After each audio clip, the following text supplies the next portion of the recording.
There are moments in history when the weight of an empire's collapse creates pressures so immense that even the most carefully guarded secrets begin to crack. May 1945 was such a moment, as Soviet artillery thundered through the streets of Berlin, as the thousand-year Reich crumbled into rubble and ash. A different kind of thunder echoed through the Owl Mountains of Lower Silesia. The sound of locomotives, the desperate rhythm of wheels on steel rails, the final gambit of a dying regime. Before we continue this journey, tell us where you're tuning in from. And if this story resonates with you, make sure you're subscribed, because tomorrow I've saved something extraordinary for you. Picture, if you will, the scene unfolding in these remote Polish mountains during those final days of the war. The landscape itself seems to hold its breath. Rolling hills covered in dense forest stretch toward distant peaks. Their ancient geology formed over millions of years of tectonic pressure and volcanic activity. But beneath this peaceful surface lies something extraordinary, a vast network of tunnels and chambers that honeycomb the earth like the burrows of some colossal underground creature. Heinrich Himmler's orders had been clear, transmitted through encrypted channels to SS officers stationed throughout the collapsing Reich. Secure the most precious assets, preserve what must not fall into Allied hands. The treasure they were tasked with protecting represented more than mere wealth. It was the accumulated plunder of a continent, stolen systematically over 6 years of conquest and occupation. Consider the magnitude of what moved through those mountain railways in those final weeks. Hungarian gold reserves, seized when Germany occupied its former ally, worth approximately $800 million in today's currency. Counterfeit British pounds from Operation Bernhard, one of history's most sophisticated forgery operations, totaling £130 million sterling. Priceless artworks looted from museums, private collections, and Jewish families across occupied Europe. Precious metals, rare gems, and currency from a dozen conquered nations. The trains themselves were marvels of wartime engineering, armoured locomotives pulling reinforced carriages designed to withstand bombing raids and artillery strikes. Each wagon carried tons of carefully packed cargo, secured with the methodical precision that characterized Nazi operations. But these were not ordinary freight runs. These were desperate races against time, conducted under cover of darkness while Allied bombers prowled the skies overhead. The SS officers overseeing these operations understood they were witnessing the end of everything they had known. The Third Reich, which Hitler had proclaimed would last 1,000 years, was collapsing after barely 12. Yet their training demanded obedience, and their orders were specific. Transport the treasure to the underground complexes of Project Riese, the Reich's most ambitious construction project, hidden deep within the Owl Mountains. As these final convoys made their way through the Polish countryside, they passed through a landscape scarred by war but still beautiful in its resilience. The metamorphic rocks of these mountains had been formed hundreds of millions of years ago, when ancient seas covered this region and tectonic forces gradually lifted the seafloor into peaks and valleys. Now, those same geological processes that had created the mountains were being harnessed by human engineering on an unprecedented scale. The railway lines themselves told a story of desperate innovation. German engineers had carved new routes through seemingly impassable terrain, following natural valleys where possible but not hesitating to tunnel through solid rock when necessary. The gradients were calculated with mathematical precision to allow heavily loaded trains to climb toward the mountain tunnels without losing momentum. Every bridge, every cutting, every curve had been designed with one purpose: to move vast quantities of cargo from the collapsing Reich into the safety of the underground fortress. But what made these final journeys truly extraordinary was not just their cargo or their destination, it was their timing. By May 1945, the German war machine had been reduced to desperate improvisation. Fuel was scarce, railway infrastructure was under constant bombardment, and partisan activity threatened every mile of track. Yet somehow, these treasure trains continued to operate, powered by a combination of Nazi fanaticism and the simple human instinct to preserve valuable things when everything else is falling apart. The men operating these trains knew they were participating in something historic. Many were career railway workers who had been pressed into SS service. Others were dedicated Nazi officials determined to salvage what they could from the mallers, a wreckage of their ideology. All of them understood that their actions in these final weeks might determine what remained of the Reich's power and influence after the inevitable surrender. As the treasure-laden locomotives approached their destination, they entered a landscape that had been transformed beyond recognition. The peaceful forests and rolling hills of Lower Silesia now concealed one of the most ambitious engineering projects in human history. Project Riese the Giant represented Hitler's vision of an impregnable underground fortress, a place where the Nazi leadership could survive even the total destruction of the surface world. The final train of this convoy, the one that would become legend, carried perhaps the most precious cargo of all. Eyewitness accounts, carefully preserved in post-war intelligence documents, describe a specially modified locomotive pulling carriages that had been reinforced with additional armor plating. The windows were painted black, making it impossible to see inside. The wagons were unusually heavy, causing the locomotive to struggle on even modest inclines. And most tellingly, the train was accompanied by an escort of SS officers who seemed unusually nervous, even by the standards of those chaotic final days. As this mysterious convoy approached the entrance to the underground complex near Walbrzych, something unprecedented happened. The train, instead of following the established route into the mountain tunnels, took a different path. According to the few surviving witnesses, it disappeared into a side tunnel that had been hastily constructed in the final weeks of the war. The entrance was sealed immediately afterward, and the location was classified at the highest levels of SS command. What happened next has puzzled historians and treasure hunters for more than 7 decades. The train simply vanished from all official records. No manifest survived detailing its cargo. No documentation remained of its final destination. Even the SS officers who had supervised its journey were killed in the final battles of the war or disappeared during the post-war chaos. But the train's disappearance was not complete. Local Polish families, living in villages scattered throughout the Owl Mountains, began reporting strange phenomena in the weeks and months that followed. The sound of locomotive engines echoing from deep underground, usually during the quiet hours before dawn. The occasional glimpse of lights moving through the forest at night, following paths that led nowhere. And most intriguingly, stories of disturbed earth in areas where no official construction had taken place. As the war ended and Allied forces occupied the region, investigators found extensive evidence of the Nazi underground construction projects. The scale was staggering: tunnels that stretched for miles, chambers large enough to house entire factories, ventilation systems that could support thousands of workers. But for every tunnel they mapped, every chamber they explored, there seemed to be others that remained hidden, sealed behind carefully concealed entrances or buried beneath tons of carefully placed rubble. The psychological impact of these discoveries cannot be overstated. Here was proof that the Nazi regime had been planning for the possibility of total defeat, preparing underground sanctuaries where their ideology might survive even the destruction of the surface world. The treasure train represented the final desperate attempt to preserve not just material wealth, but the resources necessary to rebuild their empire from the shadows. Yet, as investigators delved deeper into the mystery, they realized that the train's disappearance was more than just a wartime secret.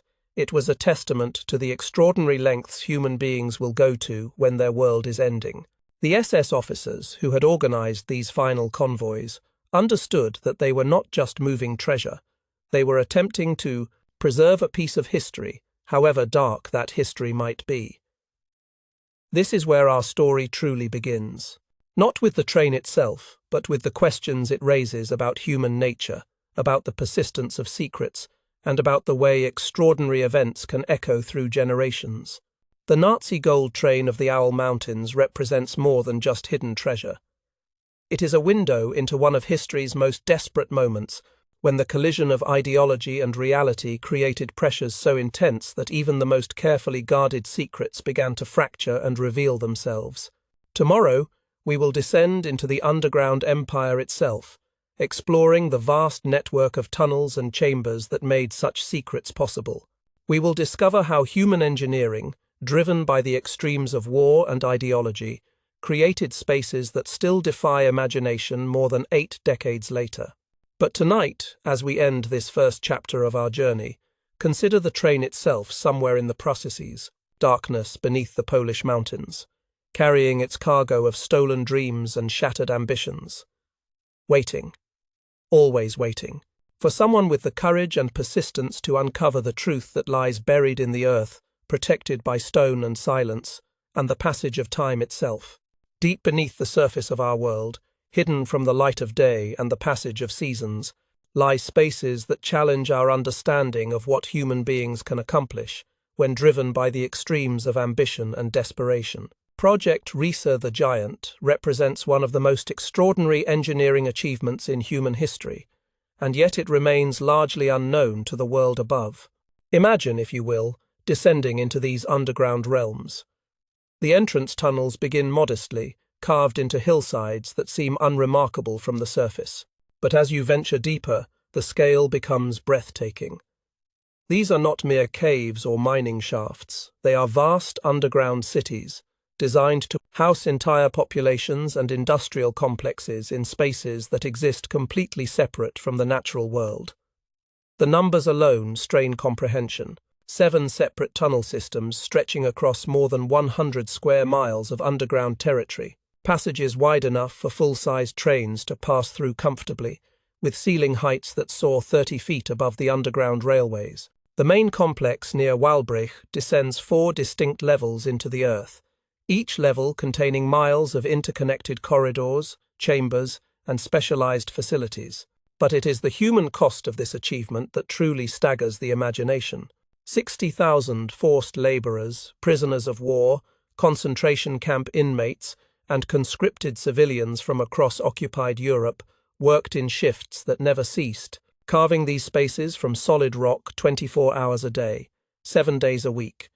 They worked by the light of electric bulbs strung through the tunnels, breathing air pumped down from the surface through ventilation systems that represented marvels of engineering in their own right.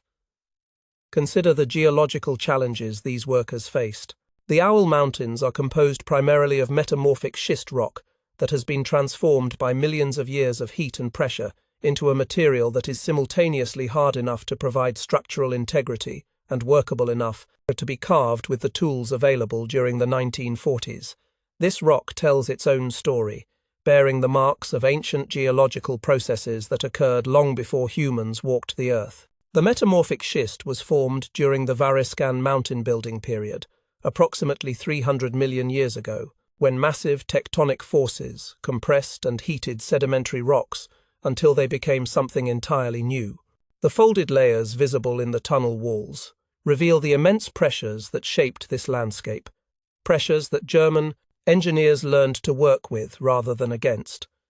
The drilling techniques employed in Project Risa were revolutionary for their time.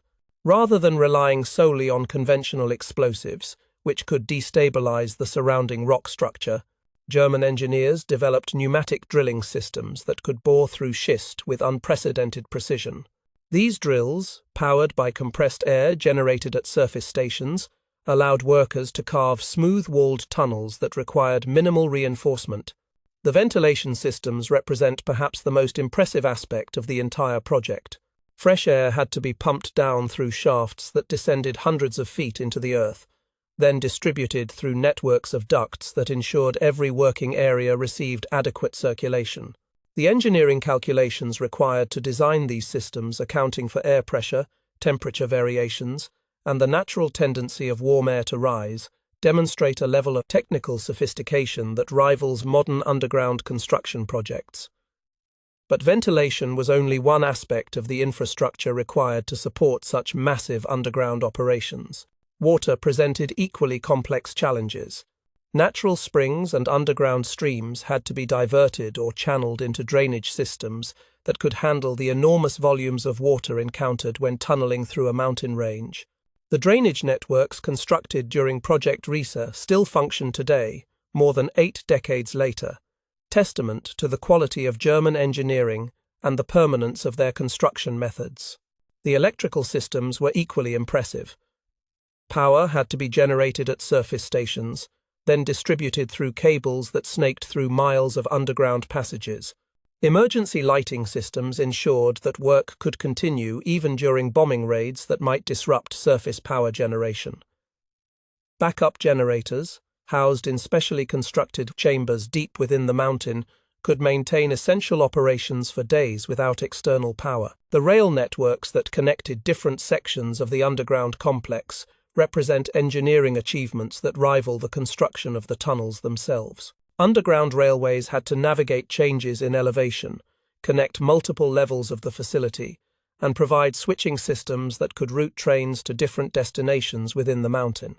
The tracks were laid with the same precision as surface railways, complete with proper banking on curves and carefully calculated gradients that allowed heavily loaded trains to move efficiently through the underground system. What makes these achievements even more remarkable is the speed at which they were accomplished. Construction of Project Riese began in earnest in 1943, as German military leaders realized that the war might not end in quick victory as originally planned. Within 2 years, workers had carved millions of cubic feet of rock from the mountains, creating spaces that could house underground factories, storage facilities, command centers, and living quarters for thousands of personnel. The underground factories were designed to produce some of Germany's most advanced weapons systems, including jet aircraft engines and experimental rocket technology.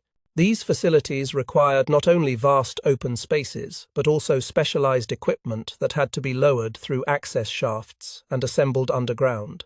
The logistics of moving heavy machinery into spaces hundreds of feet below the surface, then ensuring those machines could operate efficiently in an underground environment, represent problem-solving on a scale that few engineering projects have ever attempted. Storage facilities within the complex were designed to hold everything from raw materials and finished products to food supplies and ammunition.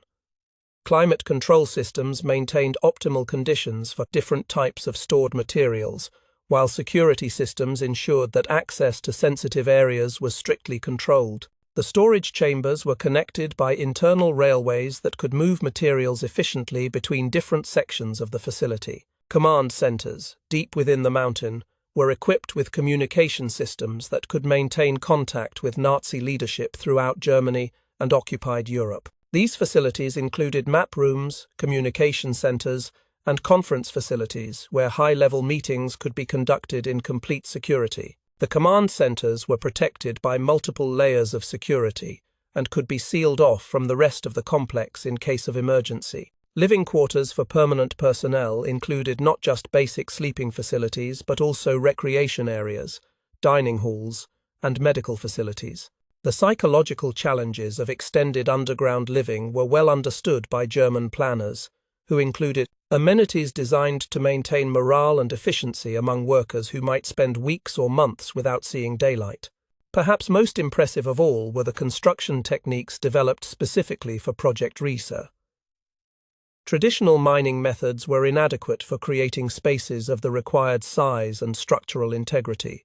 German engineers developed new approaches to rock removal, structural reinforcement, and tunnel construction that pushed the boundaries of what was considered possible in underground engineering.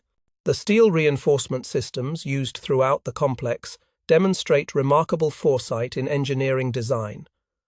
Rather than simply supporting the immediate loads created by excavation, these systems were designed to handle the long-term geological stresses that would develop as the rock adjusted to the presence of large underground voids.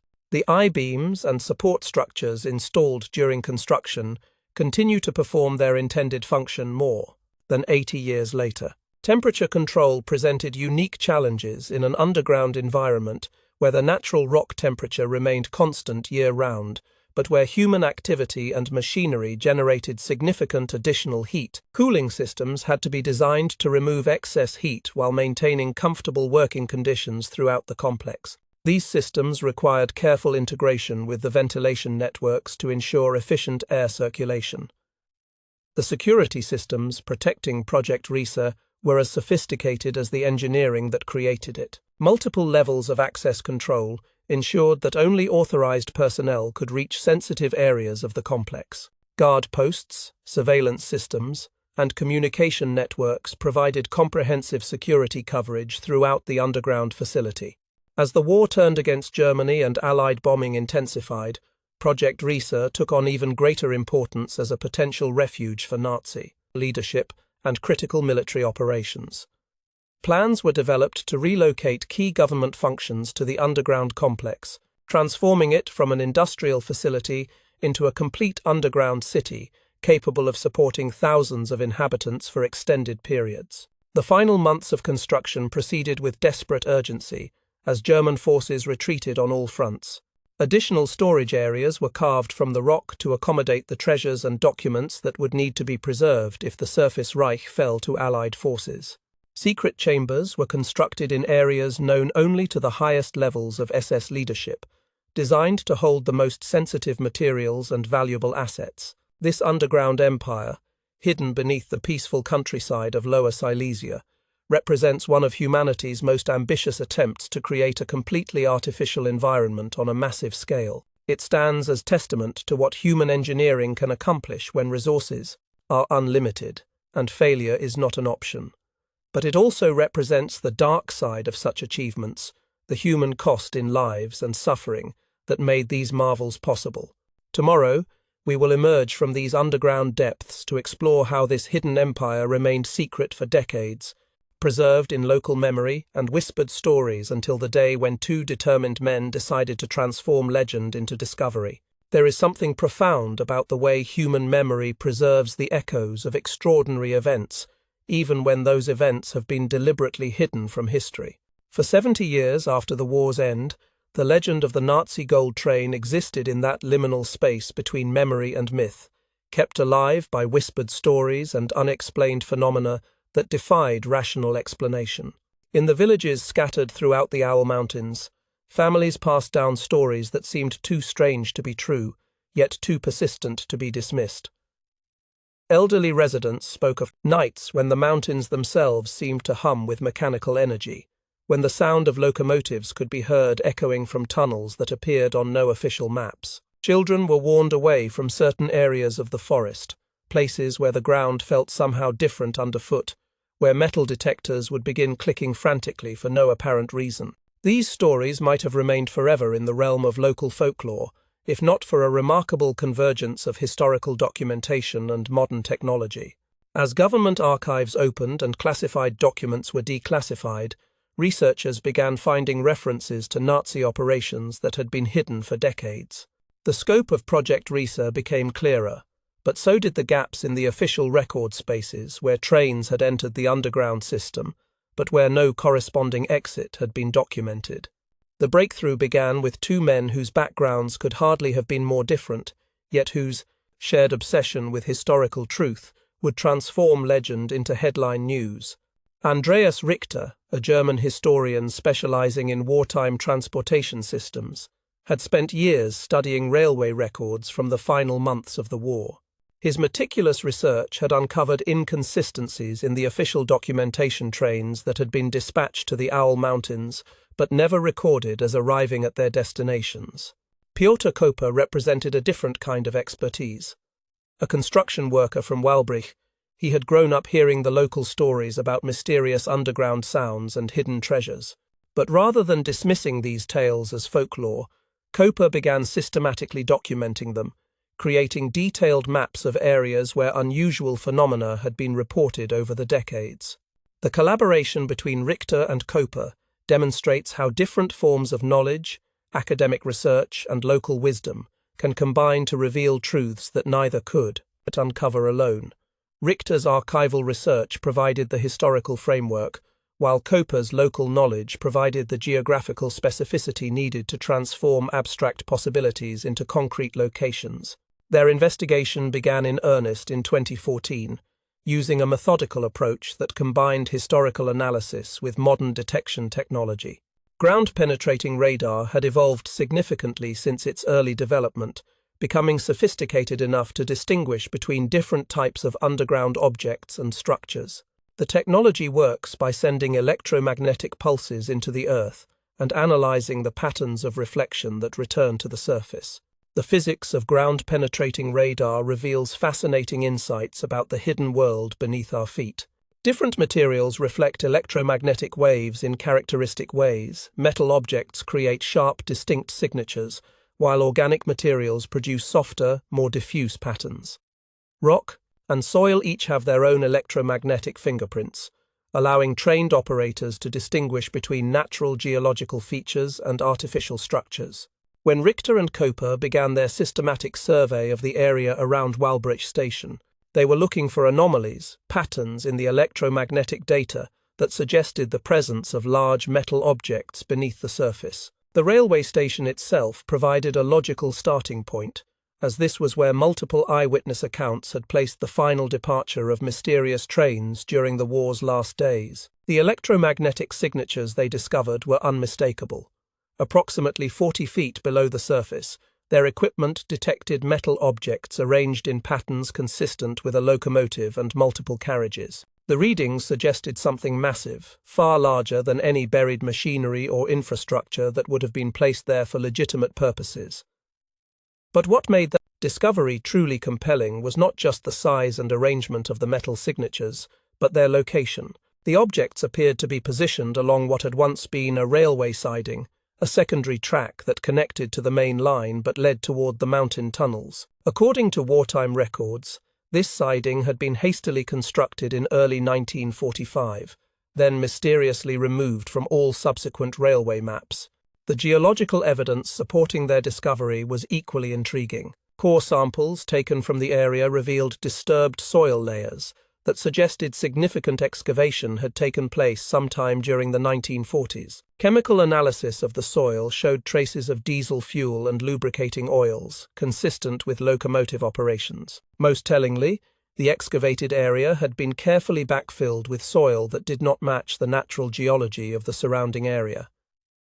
Declassified intelligence documents added another layer of credibility to their findings. Allied intelligence services had indeed tracked Nazi gold shipments during the final months of the war, including specific references to trains that had disappeared into the underground facilities of Lower Silesia. The Hungarian gold train, a documented treasure convoy that had carried $800 million in stolen assets, had been partially recovered by Allied forces, but portions of its cargo had never been found. Operation Bernhard, the Nazi counterfeiting operation that had produced £130 million in fake British currency, had also left an incomplete paper trail. While much of the operation's output had been recovered or accounted for, intelligence analysts estimated that significant quantities of counterfeit currency had been moved to secure locations during the war's final weeks.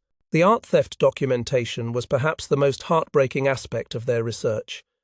Nazi forces had systematically looted cultural treasures from across occupied Europe, stealing paintings, sculptures, rare books, and religious artifacts from museums, churches, and private collections. While Allied forces had recovered thousands of stolen artworks, international investigators estimated that tens of thousands of pieces remained missing, vanished into hiding places that had been prepared for exactly this contingency. What transformed Richter and Koper's discovery from interesting historical research into global sensation was their decision to share their findings with the international media. Rather than quietly pursuing their investigation through academic channels, they chose to announce their discovery publicly, confident that their evidence was strong enough to withstand scrutiny. The decision to go public reflected their understanding that the Nazi gold train legend had implications far beyond simple treasure hunting. For the Polish people, these tunnels represented painful memories of occupation and forced labor. For Jewish communities worldwide, the stolen treasures represented family heirlooms and cultural artifacts that had been torn from their rightful owners during the Holocaust.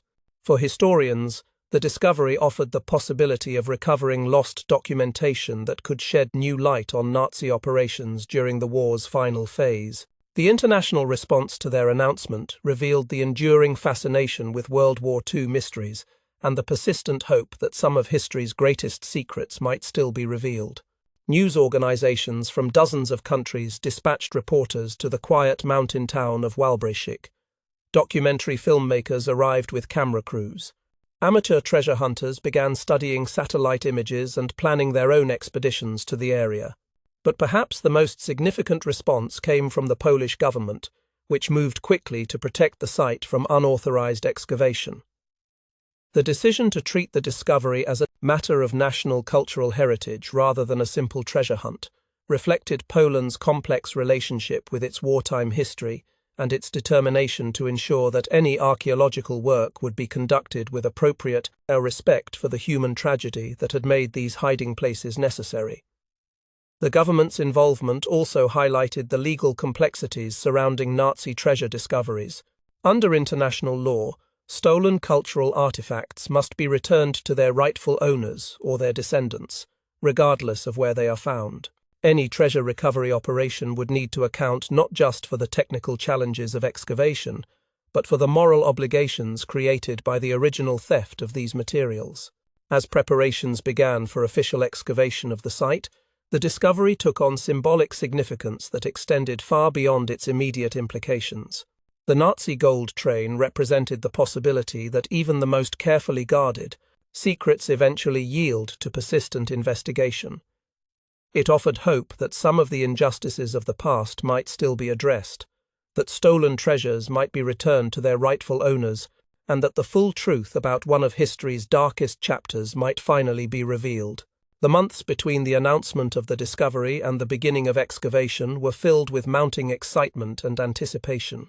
Ground-penetrating radar surveys were repeated and refined, providing increasingly detailed images of the underground objects. Archaeological protocols were established to ensure that any excavation would preserve the historical value of whatever might be found. International observers prepared to witness what many hoped would be one of the most significant archaeological discoveries of the 21st century. Tomorrow, we will witness the moment when speculation becomes reality, when shovels break ground, and the world watches to see whether legend can transform into documented history.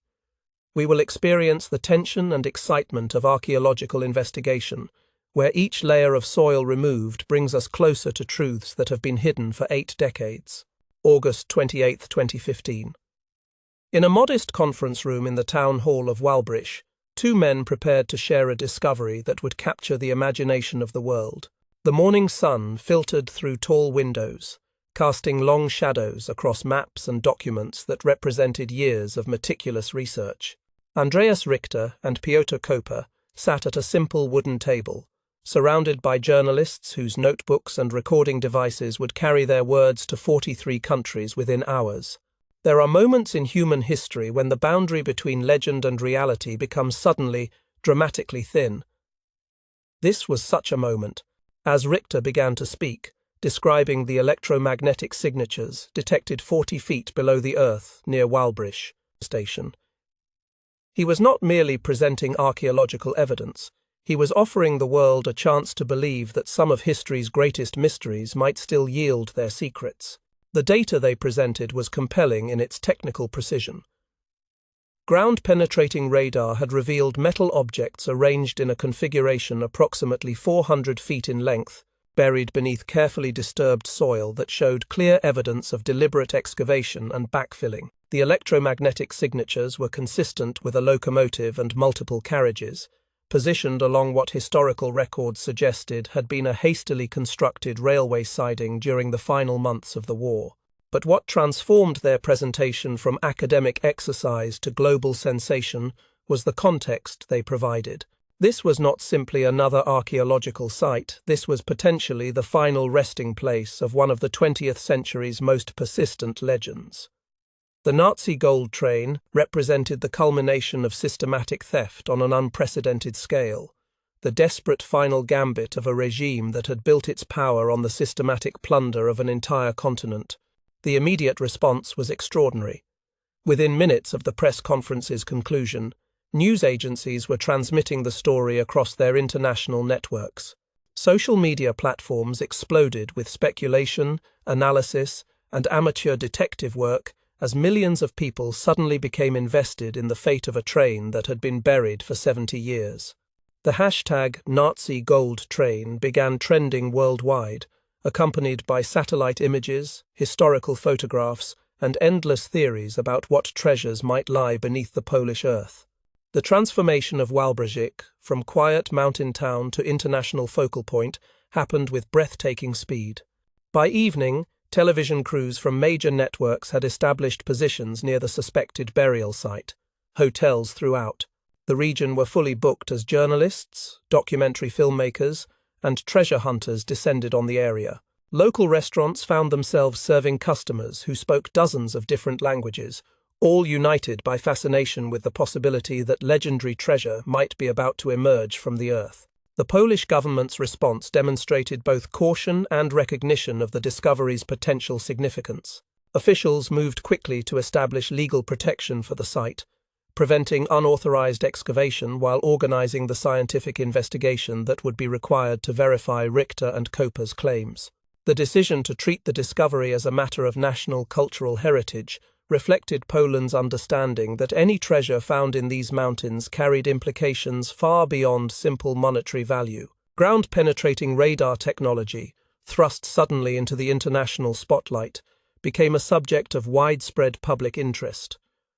The physics of electromagnetic wave propagation, typically confined to engineering textbooks, found itself explained in newspaper articles and television documentaries. Citizens around the world learned how radio waves behave when they encounter different materials underground, how reflected signals can reveal the presence of metal objects buried beneath tons of soil and rock. The scientific principles underlying radar detection are elegant in their simplicity, yet sophisticated in their application. Electromagnetic pulses transmitted into the Earth travel at different speeds through different materials, creating characteristic patterns of reflection when they encounter boundaries between substances of varying density. Metal objects, with their high electrical conductivity, create sharp, distinct signatures that experienced operators can distinguish from the more diffuse patterns created by rock, soil, or organic matter. But the technology's capabilities extend far beyond simple metal detection.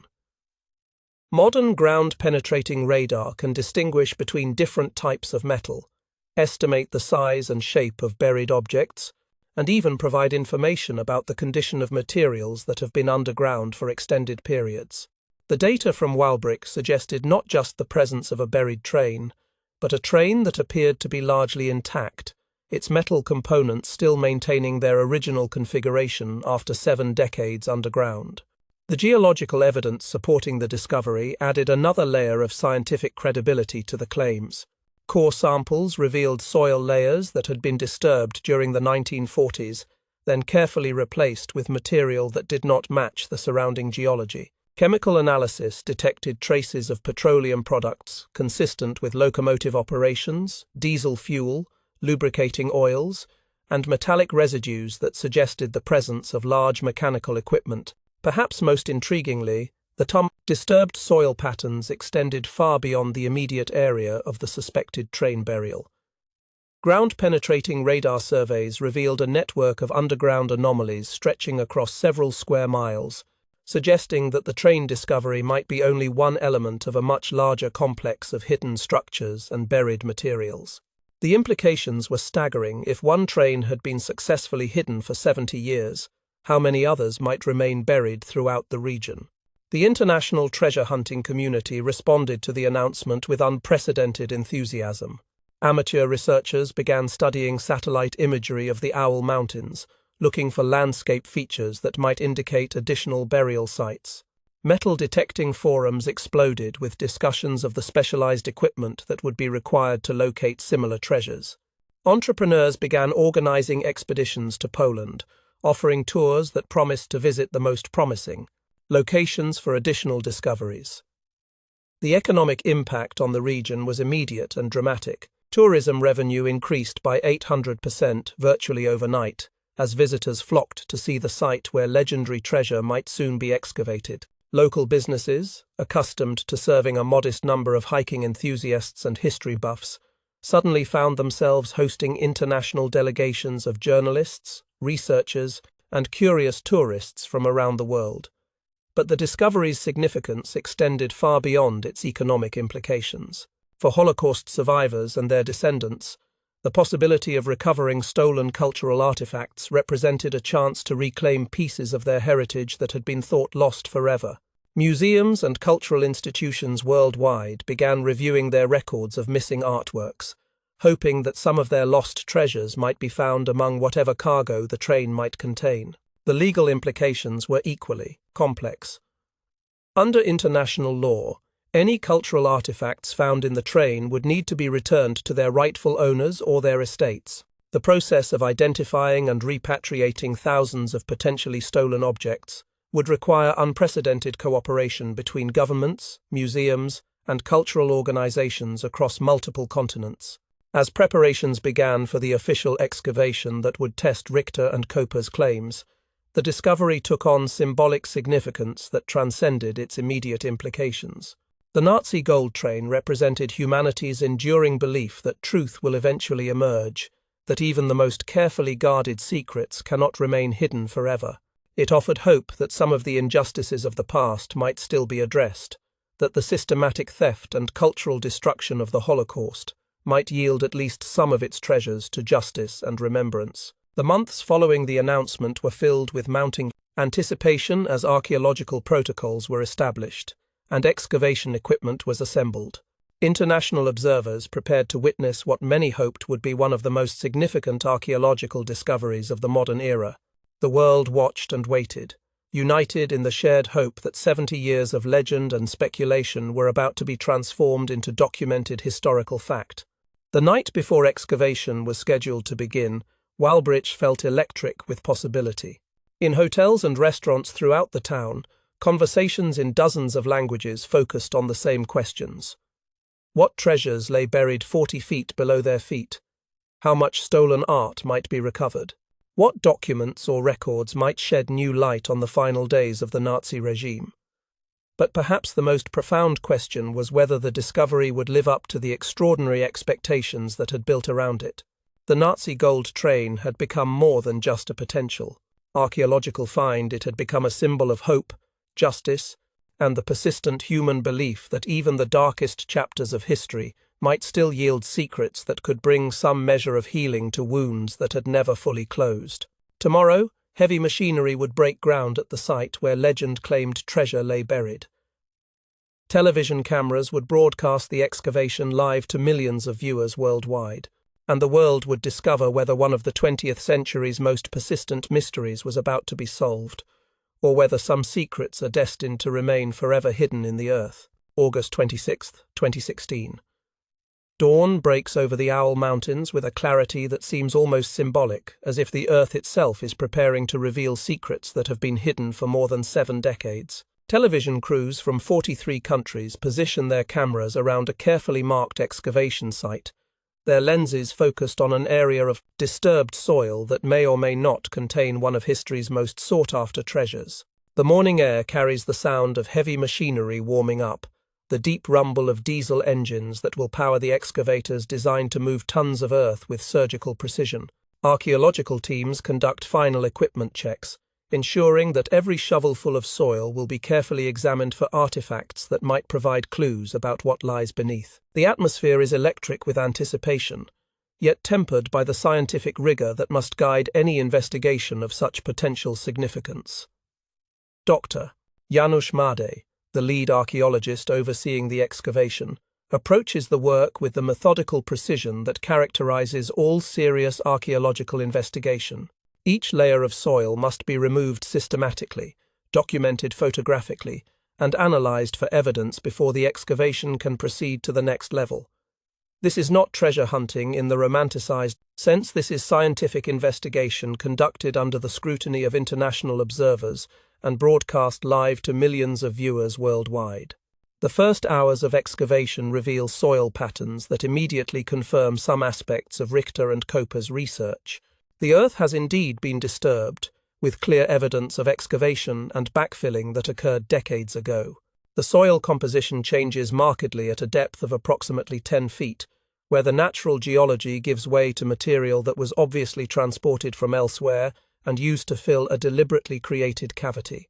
As the excavators work deeper, the anticipation becomes almost palpable.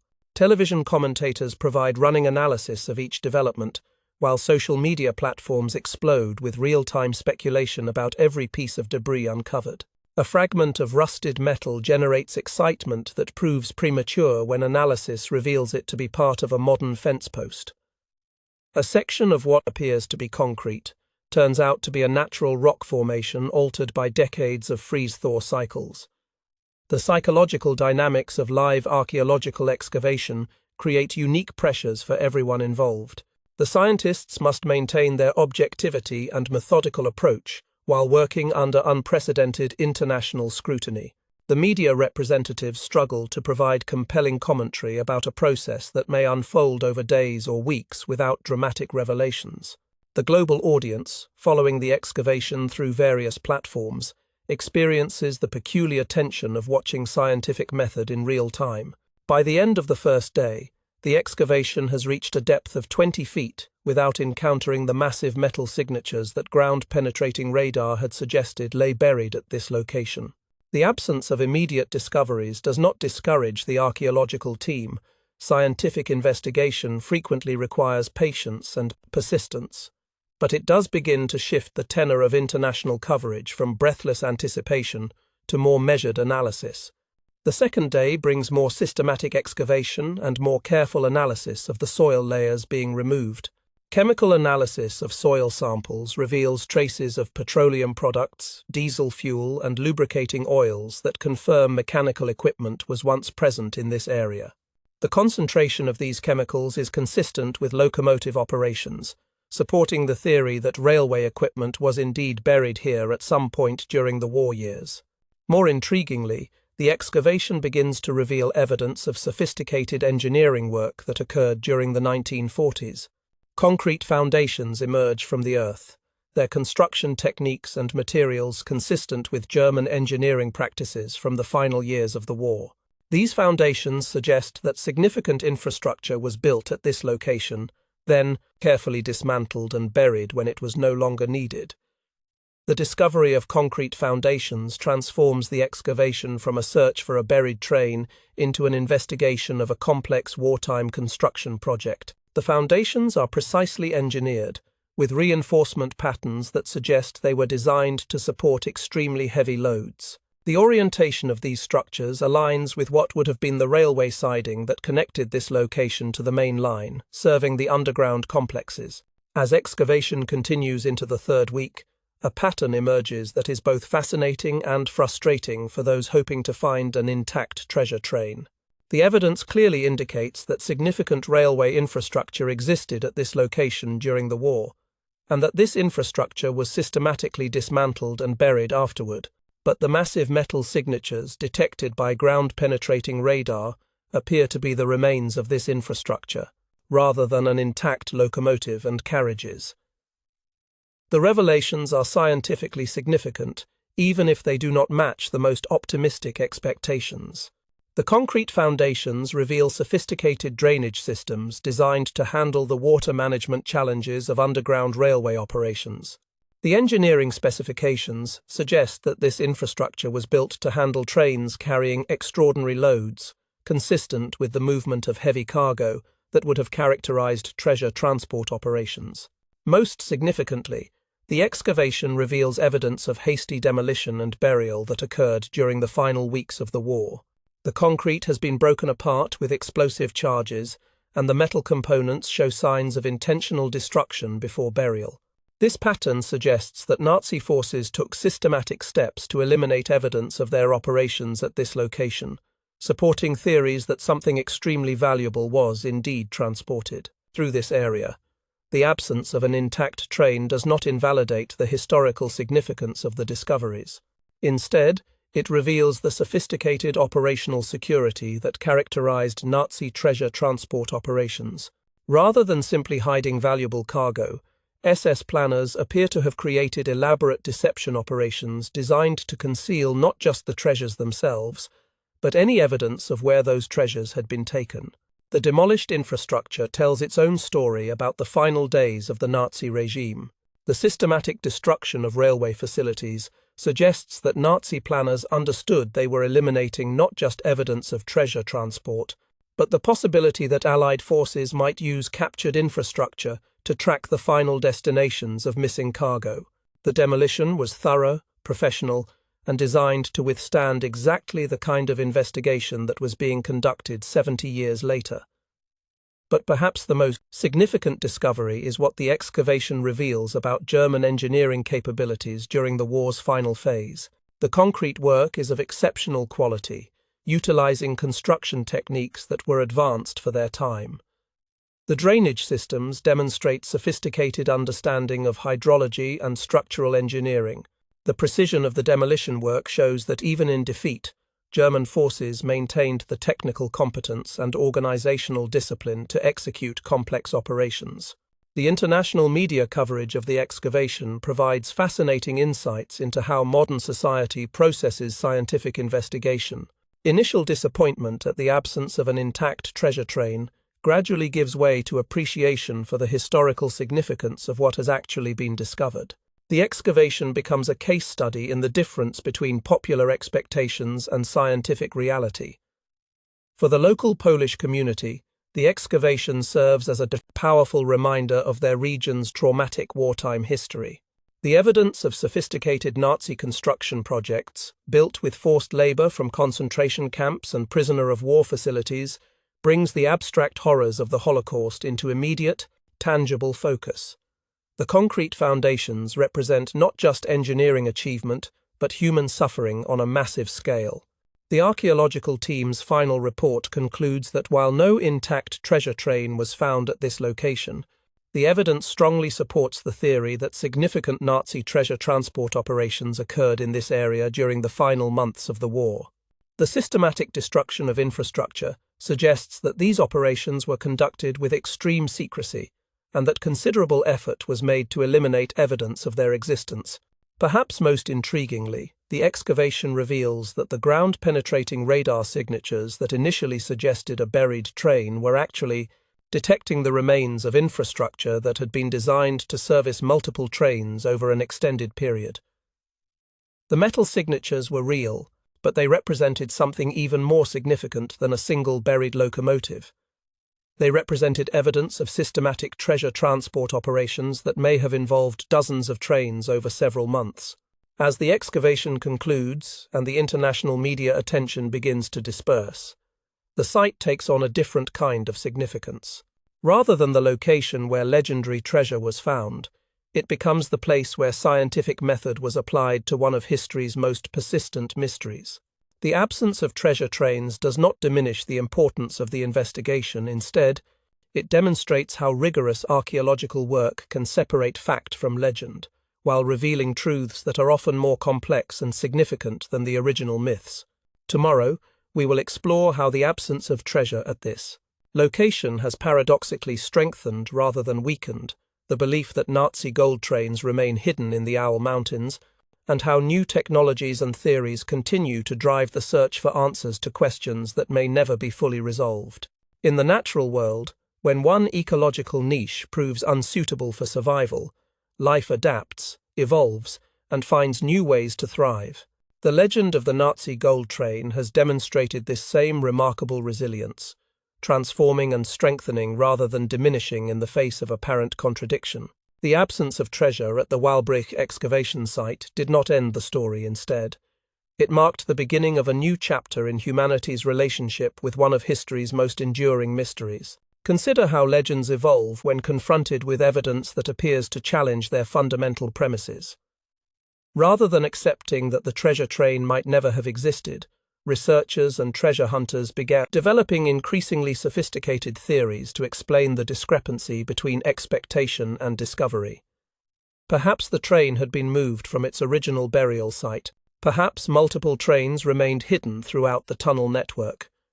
Perhaps the excavated location was deliberately chosen as a decoy to protect the real treasure sites.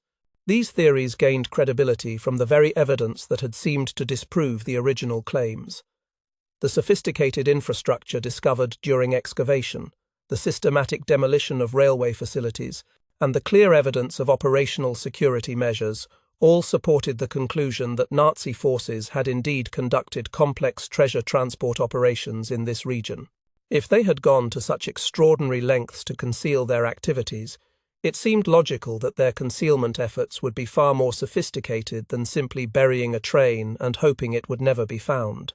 Modern technology has transformed the search for hidden Nazi treasures in ways that would have seemed impossible to earlier generations of treasure hunters. Drone technology, equipped with increasingly sensitive magnetic detection equipment, can survey vast areas of mountainous terrain in a fraction of the time required for ground-based searches. These aerial platforms can identify magnetic anomalies that suggest the presence of large metal objects buried beneath the surface, then guide ground-penetrating radar teams to the most promising locations for detailed investigation. Satellite imagery analysis has revealed landscape features that were invisible to researchers working with conventional maps and aerial photographs. Advanced image processing techniques can detect subtle variations in vegetation patterns, soil composition, and surface topography that may indicate the presence of buried structures or disturbed earth. Some of these anomalies, when cross-referenced with wartime aerial reconnaissance photographs, suggest locations where significant excavation or construction activity may have occurred during the final months of the war. Three-dimensional ground imaging technology has evolved far beyond the capabilities of the equipment used in the original Walbrecht investigation. Modern systems can create detailed subsurface maps that reveal not just the presence of buried objects, but their precise shapes, orientations, and relationships to surrounding geological features. This technology has identified underground chambers and tunnel networks that do not appear on any known maps of Project Riese, suggesting that the Nazi underground construction projects were even more extensive than previously understood. The search for Nazi gold has also benefited from advances in geological analysis and historical archaeology. Researchers now understand that the metamorphic schist formations of the Owl Mountains contain natural cave systems and underground watercourses that could have been modified to create concealed storage facilities.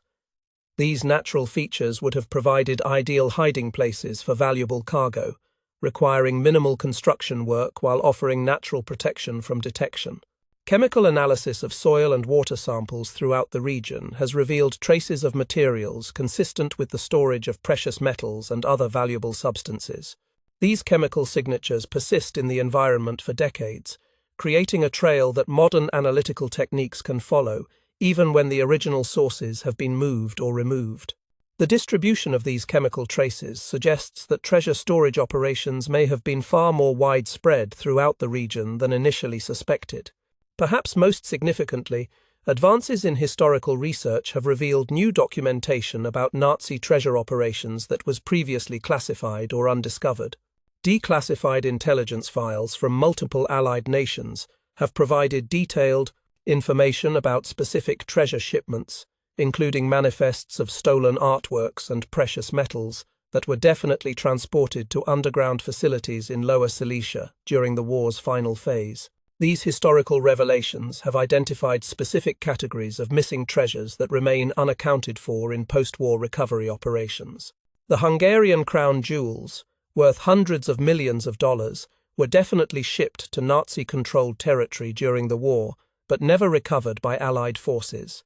Massive quantities of gold bullion seized from occupied territories were documented as being transported to secure storage facilities, but only a fraction of these reserves were found during post-war investigations. The systematic theft of cultural artifacts from Jewish communities across occupied Europe created treasure troves of religious objects, rare manuscripts, and ceremonial items that were specifically documented as being sent to secure storage, facilities for preservation by Nazi authorities. Many of these items were small enough to be transported and hidden easily, but valuable enough to justify the most sophisticated concealment efforts available to Nazi planners. Modern treasure hunters have adapted their search strategies to account for these new insights about Nazi operational methods. Rather than looking for single large treasure deposits, researchers now focus on identifying networks of smaller hiding places that might have been used to distribute valuable cargo across multiple locations. This approach recognizes that Nazi planners, understanding the vulnerability of centralized storage, may have deliberately scattered their most precious assets to reduce the risk of total loss. The economics of modern treasure hunting have created new opportunities for systematic search operations. Advanced detection equipment that once cost millions of dollars is now available to private researchers at prices that make extensive search operations economically feasible. Crowdfunding platforms allow treasure hunting groups to raise money for expeditions from supporters around the world who are fascinated by the possibility of participating in historic discoveries. International cooperation in treasure hunting has reached unprecedented levels of sophistication. Research teams from multiple countries now share data about underground anomalies, historical documentation, and analytical techniques. This collaboration has created a global network of researchers whose combined knowledge and resources far exceed what any individual investigator could accomplish alone. The Polish government has adapted its policies to encourage responsible treasure hunting while protecting sites of historical significance. New regulations allow licensed researchers to conduct systematic searches using non-invasive detection methods, while ensuring that any discoveries are properly documented and preserved for scientific study. This balanced approach recognizes both the legitimate scientific interest in these mysteries and the importance of protecting Poland's cultural heritage. Tourism related to Nazi gold train legends has evolved into a sophisticated industry that supports local communities while funding continued research. Specialized tour companies offer expeditions that combine historical education with hands-on participation in treasure hunting activities. Visitors can learn about ground-penetrating radar techniques, participate in metal-detecting surveys, and visit the actual tunnel systems where Nazi operations took place. The psychological fascination with Nazi gold trains reflects deeper human needs that transcend simple greed or adventure-seeking. These legends offer hope that some of the injustices of history might still be corrected, that stolen treasures might be returned to their rightful owners, and that the full truth about one of humanity's darkest chapters might yet be revealed. The persistence of the search demonstrates our collective refusal to accept that some questions may be unanswerable. Each new expedition, each technological advance, each newly discovered document adds another piece to a puzzle that grows more complex rather than simpler with each passing year. The absence of treasure at specific locations does not disprove the existence of hidden Nazi gold. Instead, it provides new information about the sophistication of Nazi concealment methods and the challenges that must be overcome to locate assets that were hidden by some of history's most methodical and security-conscious planners. The legend continues to evolve, adapting to new evidence and new possibilities with the same resilience that has kept it alive for 8 decades. Modern treasure hunters understand that they are not just searching for gold and artworks, they are attempting to solve historical puzzles that illuminate some of the most significant events of the 20th century. Their work contributes to our understanding of Nazi operations, wartime engineering capabilities, and the human capacity for both evil and hope. Tomorrow, we will discover how this legendary search has transformed not just the landscape of Lower Silesia, but the lives and communities of the people who call these mountains home, creating a living ecosystem where history, mystery, and human determination intersect in ways that continue to surprise and inspire. In the quiet moments before dawn in the Owl Mountains, when mist rises from ancient valleys and the first light touches peaks that have witnessed 8 decades of human searching, there is a profound truth waiting to be discovered. The greatest treasure of the Nazi gold train legend was never gold or jewels or stolen artworks. It was something far more precious and enduring, the transformation of human understanding, the preservation of memory, and the creation of communities united by shared purpose and hope. The economic transformation of the Wałbrzych region tells a story of rebirth that few could have predicted when the first treasure hunters arrived with their metal detectors and theories. A community that had struggled economically since the closure of its coal mines in the 1990s found new life as an international destination for historical tourism. Hotels that had sat empty for years were suddenly booked months in advance. Restaurants that had served only local customers found themselves preparing meals for visitors, speaking dozens of different languages. But the economic revival was only the most visible aspect of a deeper transformation. The legend of the Nazi gold train had given this community something invaluable, a story that connected their landscape to events of global significance, a narrative that transformed their mountains from post-industrial backwater into a place where history lived and breathed and continued to unfold. Local residents, who had grown up hearing whispered stories about mysterious sounds from sealed tunnels, discovered that their family memories were part of a historical puzzle that fascinated researchers around the world. The archaeological work, sparked by treasure hunting, has revealed truths about the wartime period that extend far beyond questions of hidden gold. Systematic exploration of the tunnel systems has documented the staggering scope of Nazi forced labor operations, providing detailed evidence about the living and working conditions endured by 60,000 prisoners who died creating these underground complexes. Their stories, preserved in the stone they carved and the structures they built, serve as permanent testimony to human suffering and resilience. The preservation of these testimonies represents a form of treasure recovery that transcends monetary value. Every tunnel explored, every chamber mapped, every artifact recovered from the underground complexes adds to our understanding of one of history's most systematic attempts to erase human dignity and cultural heritage. The search for Nazi gold has become a search for historical truth that honors the memory of those who suffered and died in these mountains. Consider the profound irony that treasure hunting, often dismissed as mere greed or adventure-seeking, has accomplished what decades of conventional historical research could not achieve. The international attention focused on potential Nazi gold discoveries has generated funding and support for archaeological investigations that have revealed previously unknown aspects of Holocaust history. The search for material treasure has yielded spiritual and educational treasures of immeasurable value. The technological advances, driven by treasure hunting, have applications that extend far beyond the search for hidden Nazi assets. Ground-penetrating radar techniques developed for detecting buried trains have been adapted for archaeological investigations at sites around the world. Satellite imagery analysis methods, refined for identifying landscape anomalies in the Owl Mountains, are now used to locate lost cities, ancient burial sites, and historically significant locations on every continent. The international cooperation fostered by Nazi gold research has created networks of scholars, archaeologists, and researchers who collaborate on projects far removed from treasure hunting.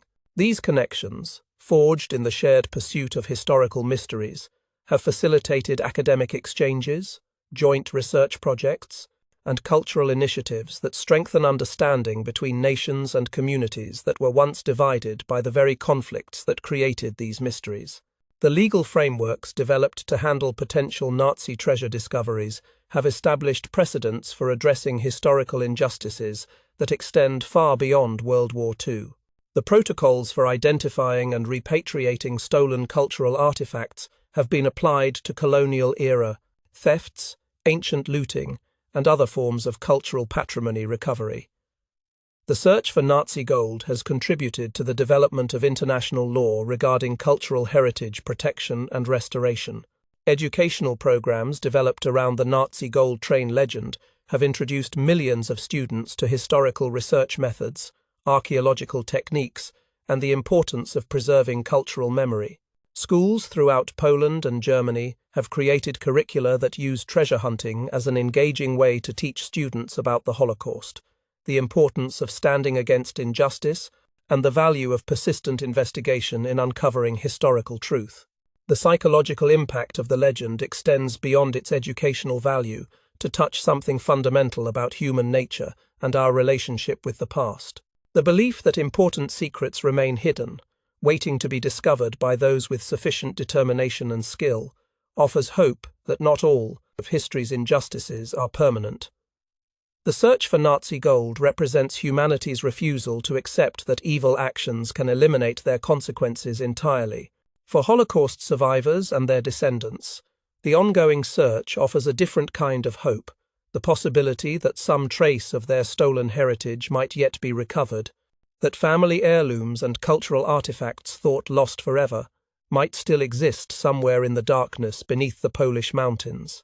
Even if these hopes are never fulfilled, the knowledge that people continue to search, continue to remember, continues to care about historical justice, provides comfort and validation that their losses are not forgotten.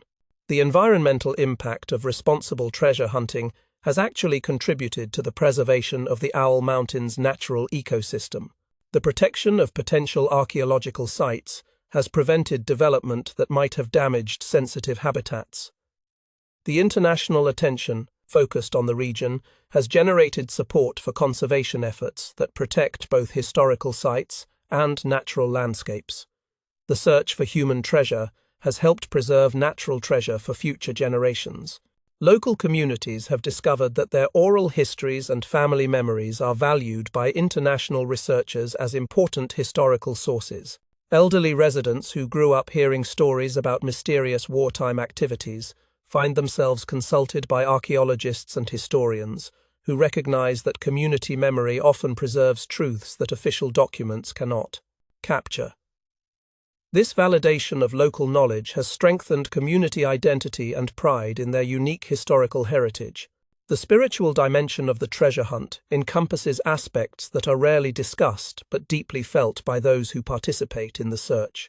There is something profoundly moving about standing in tunnels carved by prisoners who died building these underground complexes, knowing that your search for Nazi treasure is also a search for justice, remembrance, and historical truth. The physical act of exploration becomes a form of memorial, a way of honoring those who suffered in these dark spaces. The legend continues to evolve, generating new theories, new searches, and new discoveries that may never include actual treasure trains, but consistently yield insights about human nature, historical truth, and the persistence of hope in the face of uncertainty. Each expedition contributes to a growing body of knowledge about Nazi operations, wartime engineering, and the complex relationships between memory, legend, and historical fact. Modern technology will undoubtedly reveal new secrets hidden in the Owl Mountains. Advanced detection methods will locate chambers and tunnels that have remained hidden for 8 decades. Archaeological techniques will recover artifacts and documents that illuminate previously unknown aspects of Nazi operations and Holocaust history. But the most important discoveries have already been made, the recognition that some treasures are worth more than gold. The Nazi gold train of the Owl Mountains exists in the realm where legend and history intersect, where human hope and scientific investigation combine to create something more valuable than any material treasure. It represents our collective determination to uncover truth, seek justice, and preserve memory, even when those goals seem impossible to achieve. In these quiet mountains, where mist still rises at dawn and ancient peaks still guard their secrets, the search continues. Not because treasure hunters believe they will find gold and jewels, but because they understand that the search itself has become the treasure. The questions that brought them here have transformed into something more precious than answers.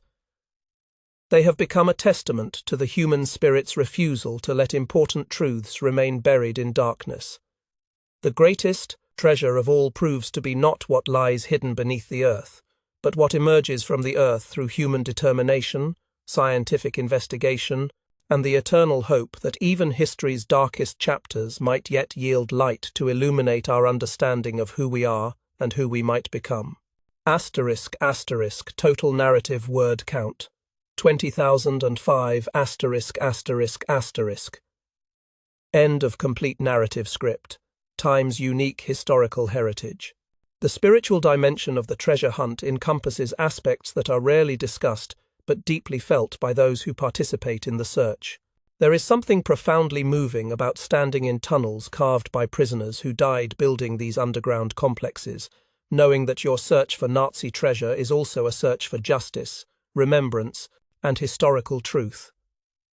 The physical act of exploration becomes a form of memorial, a way of honoring those who suffered in these dark spaces. The legend continues to evolve, generating new theories, new searches, and new discoveries that may never include actual treasure trains, but consistently yield insights about human nature, historical truth, and the persistence of hope in the face of uncertainty. Each expedition contributes to a growing body of knowledge about Nazi operations, wartime engineering, and the complex relationships between memory, legend, and historical fact. Modern technology will undoubtedly reveal new secrets hidden in the Owl Mountains.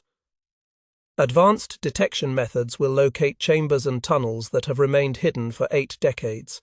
Archaeological techniques will recover artifacts and documents that illuminate previously unknown aspects of Nazi operations and Holocaust history. But the most important discoveries have already been made: the recognition that some treasures are worth more than gold. The Nazi gold train of the Owl Mountains exists in the realm where legend and history intersect, where human hope and scientific investigation combine to create something more valuable than any material treasure. It represents our collective determination to uncover truth, seek justice, and preserve memory, even when those goals seem impossible to achieve. In these quiet mountains, where mist still rises at dawn and ancient peaks still guard their secrets, the search continues. Not because treasure hunters believe they will find gold and jewels, but because they understand that the search itself has become the treasure. The questions that brought them here have transformed into something more precious than answers. They have become a testament to the human spirit's refusal to let important truths remain buried in darkness. The greatest treasure of all proves to be not what lies hidden beneath the earth, but what emerges from the earth through human determination, scientific investigation, and the eternal hope that even history's darkest chapters might yet yield light to illuminate our understanding of who we are and who we might become.